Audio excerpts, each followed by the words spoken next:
కాకుండా మా ఏఐసిసి అధ్యక్షుడు మల్లికార్జున్ ఖర్గే గారు చేవెళ్లలో ఎస్సీ ఎస్టీ డిక్లరేషన్ సందర్భంగా కాంగ్రెస్ పార్టీ విధానాన్ని స్పష్టంగా ప్రకటించడం జరిగింది. ఆ నేపథ్యంలో చాలా సంవత్సరాల నుంచి నానుతూ ఎన్నో ఒడిదుడుకులను ఎదుర్కొంటూ అది ఉషా మెహ్రా కమిషన్ కావచ్చు, లేకపోతే గతంలో అమలు చేసిన ఉమ్మడి ఆంధ్రప్రదేశ్లో అమలు చేసి తర్వాత ఈ సమస్య సుప్రీంకోర్టు వరకు వెళ్ళడం, సుప్రీంకోర్టులో కూడా చాలా సంవత్సరాల నుంచి వాద ప్రతివాదనలు లేదా పంజాబ్ కేసు పెండింగ్ ఉండడం, ఆనాటి ప్రభుత్వాలు ఈ అంశాన్ని సుప్రీంకోర్టులో సరైన విధంగా వాదించకపోవడం వల్ల, అందులో భాగస్వామ్యం తీసుకోకపోవడం వల్ల చాలా సంవత్సరాల నుంచి వాయిదాలు పడుతూ వచ్చింది. కాంగ్రెస్ ప్రభుత్వం బాధ్యత చేపట్టిన తర్వాత మిత్రుడు దామోదర్ రాజనరసింహ గారిని పిలిచి సుప్రీంకోర్టులో కేసు మాదిగ వర్గీకరణ ఉపకులాలకు సంబంధించి కేసు ఉన్నది. తెలంగాణ రాష్ట్ర ప్రభుత్వము ఈ కేసులో ఇంప్లీడ్ అయి మన వాదనను వినిపించి తద్వారా వీళ్లకు న్యాయం చేయాలని చర్చ చేసి శాసనసభలో ఉన్న పార్టీలకు అతీతంగా అందరినీ మాదిగ ఎమ్మెల్యేలను దామోదర్ రాజనరసింహ గారి నేతృత్వంలో పిలిపించి నేను మాట్లాడి అభిషేక్ సింఘ్వీని, ముఖ్యమైన సల్మాన్ ఖుర్షీద్ను, ఇలాంటి ప్రముఖ సుప్రీంకోర్టు న్యాయవాదులను నియమించి దామోదర్ రాజనరసింహ గారి నేతృత్వంలో తెలంగాణ రాష్ట్ర ప్రభుత్వం సుప్రీంకోర్టు కేసులో ఇంప్లీడ్ అయి ఆ కేసులో వాదనలు వినిపించి ఆ జడ్జిమెంట్ రావడానికి తెలంగాణ రాష్ట్ర ప్రభుత్వం చాలా క్రియాశీలక పాత్ర పోషించింది. చాలామంది జడ్జిమెంట్ వాటంతటా అదే వచ్చిందని మిత్రులు అనుకుంటున్నారు. కాదు, సుప్రీంకోర్టులో వాదన వినిపించిన తర్వాత సుప్రీంకోర్టు తీర్పు ఇవ్వడం జరిగింది. తీర్పు ఇచ్చిన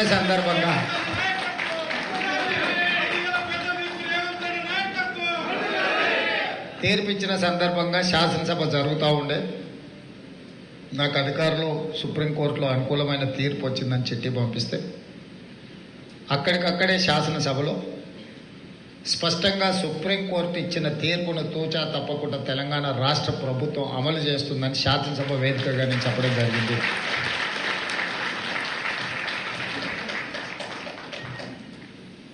మాదిగ ఉపకులాల వర్గీకరణ తెలంగాణ సమస్య లాగా తెలంగాణ రాష్ట్ర చాలా అయిపోయింది.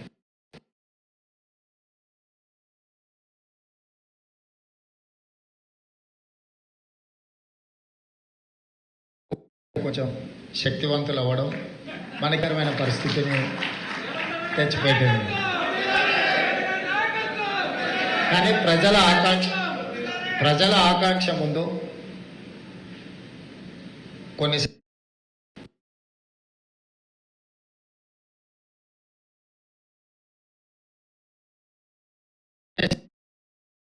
కమిషన్ అని, ఎందుకంటే ఇది కంప్లీట్గా legal matters and complicated issues ఉన్నాయి.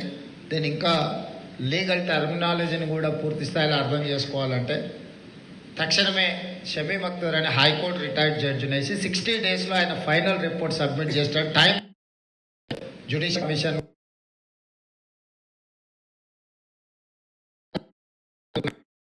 దీన్ని మళ్ళీ మొదలుపెట్టినాక ఇంకెవరో వెళ్ళి అమలు చేసే విధానంలో లోపం ఉంది, మళ్ళీ కోర్టుకు వెళ్ళి మళ్ళీ ఏదైనా ఆర్డర్ అడ్డం పట్టుకొచ్చిందంటే మళ్ళీ శాశ్వతంగా మీరు మళ్ళీ కొన్ని దశాబ్దాలు మళ్ళీ కోర్టుల చుట్టూ తిరగాల్సిన పరిస్థితి ఉంటుంది. అందుకోసమే ఈ ప్రాసెస్ని చాలా పద్ధతి ప్రకారం చేయాలనే ఒక ఆలోచనతోటి దీంట్లో ముందు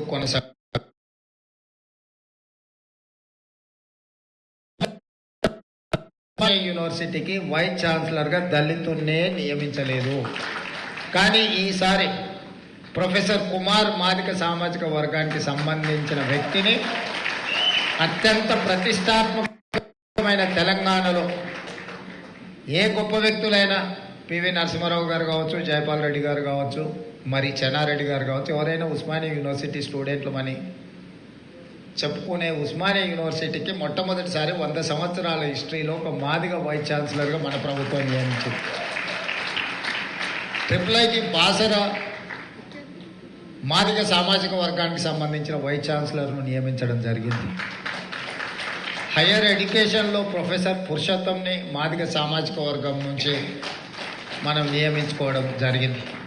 పబ్లిక్ సర్వీస్ కమిషన్లో మెంబర్గా పాల్వై రజని నల్గొండ జిల్లా నుంచి మాదిగ సామాజిక వర్గం నుంచి నియమించడం జరిగింది.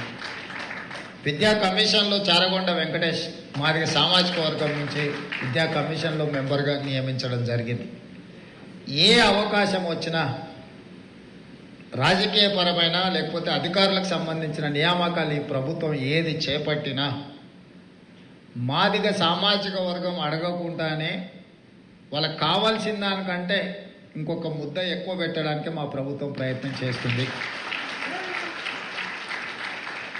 అన్నిటికంటే ముఖ్యంగా ఈ మధ్యకాలంలో నేను ఎక్కడికి వెళ్ళినా యంగ్ ఇండియా స్కిల్స్ యూనివర్సిటీ గురించి పదే పదే మీ ముందు నేను ప్రస్తావిస్తుంటా. అత్యంత ప్రతిష్టాత్మకంగా ప్రైవేట్ కార్పొరేట్ యూనివర్సిటీస్తో కాంపిటీట్ చేసే విధంగా లైక్ స్టాన్ఫర్డ్ లాంటి ఒక గొప్ప యూనివర్సిటీని ఇవ్వాలని ఆ యూనివర్సిటీని ప్రైవేట్ పార్ట్నర్షిప్ మోడల్లో మనం స్టార్ట్ చేసినాం.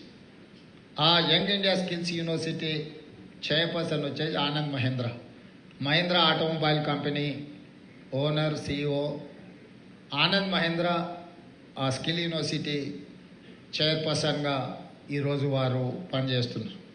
అందులో కూడా పగిడిపాటి దేవయ్య గారిని ఎన్ఆర్ఐని మాదిగ సామాజిక వర్గానికి సంబంధించిన పెద్దల్ని ఆ బోర్డులో, ఎందుకంటే పాలసీ డెసిషన్స్ అంతా బోర్డే చేస్తుంది. Government is only facilitated.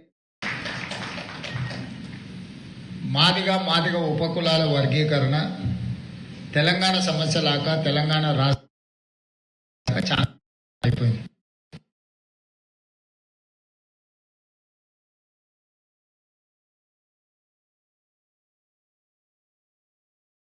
కొంచెం శక్తివంతులు అవ్వడం మనకరమైన పరిస్థితిని తెచ్చిపెట్టింది.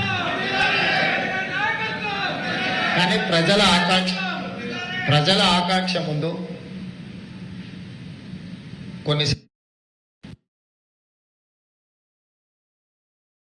కమిషన్ అని, ఎందుకంటే ఇది కంప్లీట్గా legal matters and complicated issues ఉన్నాయి.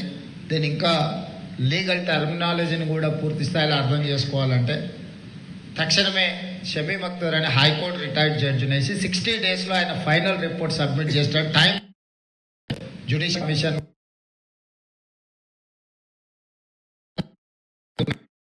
దీన్ని మళ్ళీ మొదలుపెట్టినాక ఇంకెవరో వెళ్ళి అమలు చేసే విధానంలో లోపం ఉంది, మళ్ళీ కోర్టుకు వెళ్ళి మళ్ళీ ఏదైనా ఆర్డర్ అడ్డం పట్టుకొచ్చిందంటే మళ్ళీ శాశ్వతంగా మీరు మళ్ళీ కొన్ని దశాబ్దాలు మళ్ళీ కోర్టుల చుట్టూ తిరగాల్సిన పరిస్థితి ఉంటుంది.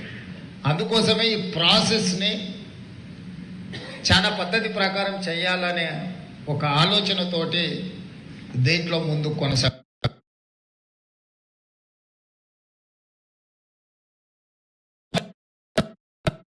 యూనివర్సిటీకి వైస్ ఛాన్సలర్గా దళితున్నే నియమించలేదు. కానీ ఈసారి ప్రొఫెసర్ కుమార్ మాదిక సామాజిక వర్గానికి సంబంధించిన వ్యక్తిని అత్యంత ప్రతిష్టాత్మకమైన తెలంగాణలో ఏ గొప్ప వ్యక్తులైనా పివి నరసింహారావు గారు కావచ్చు, జయపాల్ రెడ్డి గారు కావచ్చు, మరి చెన్నారెడ్డి గారు కావచ్చు, ఎవరైనా ఉస్మానియా యూనివర్సిటీ స్టూడెంట్లమని చెప్పుకునే ఉస్మానియా యూనివర్సిటీకి మొట్టమొదటిసారి 100 సంవత్సరాల హిస్టరీలో ఒక మాదిగ వైస్ ఛాన్సలర్గా మన ప్రభుత్వం నియమించింది. IIIT బాసర మాదిగ సామాజిక వర్గానికి సంబంధించిన వైస్ ఛాన్సలర్ను నియమించడం జరిగింది. హయ్యర్ ఎడ్యుకేషన్లో ప్రొఫెసర్ పురుషోత్తంని మాదిగ సామాజిక వర్గం నుంచి మనం నియమించుకోవడం జరిగింది. పబ్లిక్ సర్వీస్ కమిషన్లో మెంబర్గా పాల్వై రజని నల్గొండ జిల్లా నుంచి మాదిగ సామాజిక వర్గం నుంచి నియమించడం జరిగింది. విద్యా కమిషన్లో చారగొండ వెంకటేష్ మాదిగ సామాజిక వర్గం నుంచి విద్యా కమిషన్లో మెంబర్గా నియమించడం జరిగింది. ఏ అవకాశం వచ్చినా రాజకీయపరమైన లేకపోతే అధికారులకు సంబంధించిన నియామకాలు ఈ ప్రభుత్వం ఏది చేపట్టినా మాదిగ సామాజిక వర్గం అడగకుండానే వాళ్ళకి కావాల్సిన దానికంటే ఇంకొక ముద్ద ఎక్కువ పెట్టడానికి మా ప్రభుత్వం ప్రయత్నం చేస్తుంది. అన్నిటికంటే ముఖ్యంగా ఈ మధ్యకాలంలో నేను ఎక్కడికి వెళ్ళినా యంగ్ ఇండియా స్కిల్స్ యూనివర్సిటీ గురించి పదే పదే మీ ముందు నేను ప్రస్తావిస్తుంటా. అత్యంత ప్రతిష్టాత్మకంగా ప్రైవేట్ కార్పొరేట్ యూనివర్సిటీస్తో కాంపిటీట్ చేసే విధంగా లైక్ స్టాన్ఫర్డ్ లాంటి ఒక గొప్ప యూనివర్సిటీని ఇవ్వాలని, ఆ యూనివర్సిటీని PPP model, public private partnership మోడల్లో మనం స్టార్ట్ చేసినాం. ఆ young India skills university chairperson వచ్చేసి Anand Mahindra automobile company owner, CEO Anand Mahindra ఆ స్కిల్ యూనివర్సిటీ చైర్పర్సన్గా ఈరోజు వారు పనిచేస్తున్నారు. అందులో కూడా పగిడిపాటి దేవయ్య గారిని, ఎన్ఆర్ఐని, మాదిగ సామాజిక వర్గానికి సంబంధించిన పెద్దల్ని ఆ బోర్డులో, ఎందుకంటే పాలసీ డెసిషన్స్ అంతా బోర్డే చేస్తుంది. Government is only facilitate